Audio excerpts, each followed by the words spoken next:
Hi everyone, this is Ant-Man from the League of Superheroes. I brought my little friend Anthony with me here today. Why don't we read a story together? Today, we're going to read a story about Paul Bunyan. One night, when the ocean was peaceful and everyone in the town was nestled snugly in their beds, Paul drifted off to sleep too. Unfortunately, Paul moved around quite a bit in his sleep. In fact, he rolled around in his sleep so many times that night he caused an earthquake. The people of the town moaned and groaned. It seemed like Paul was always disturbing the peace somehow, even when he did regular things that everyone did, and it was all on account of his huge size. "This just won't do," cried the townspeople. "Paul has to go." Paul had grown to be so big that his parents didn't know what to do with him. And so Paul's parents gathered up their things and took Paul deep into the woods, and that is where Paul grew up. From a young age, Paul could do many things that boys his age didn't or couldn't do very well. One of those things was wielding an axe. Because of his unusually large size, cutting down trees was easy for Paul. With one swift chop, he could take out several trees at once. By the time Paul was about 20, he had the strength of 50 men.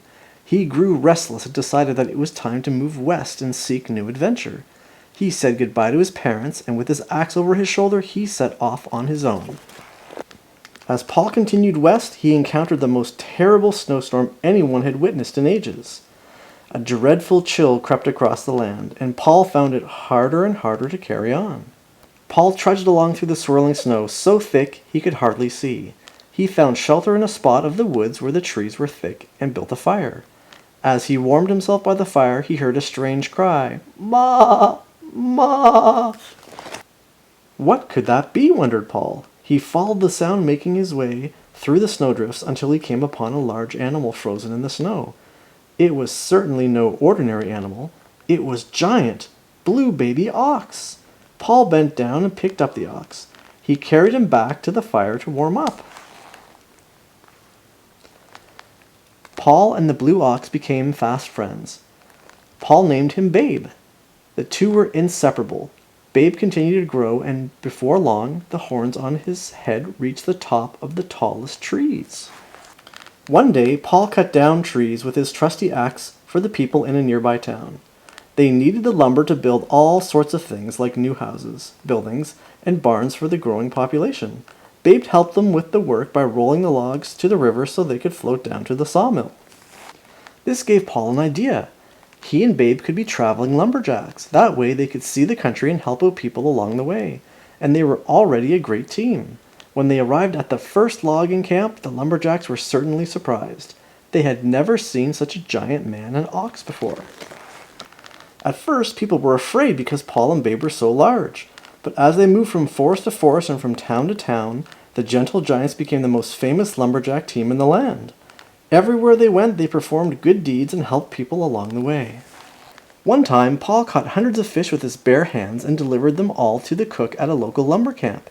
Everyone was so pleased. The fish fed the lumberjacks for weeks. Another time, with one stomp on the ground with his giant hoof, Babe made a public pool for a town to enjoy during the hot summer days.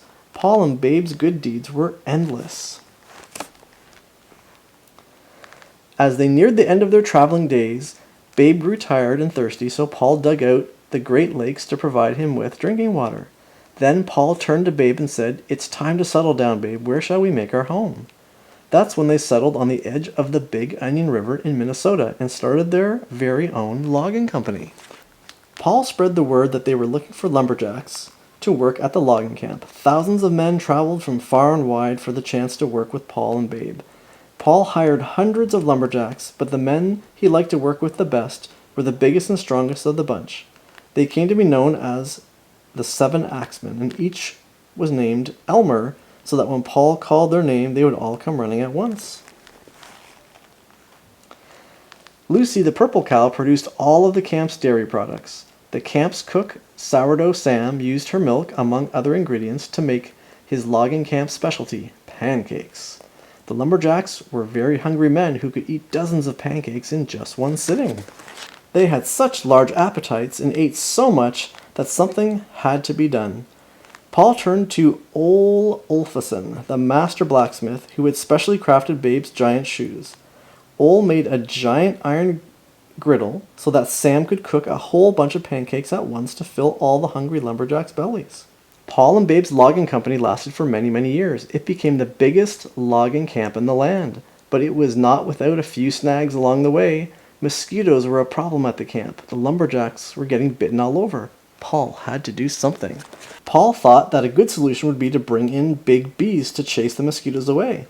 But when the bees and the mosquitoes married each other, the problem only got worse.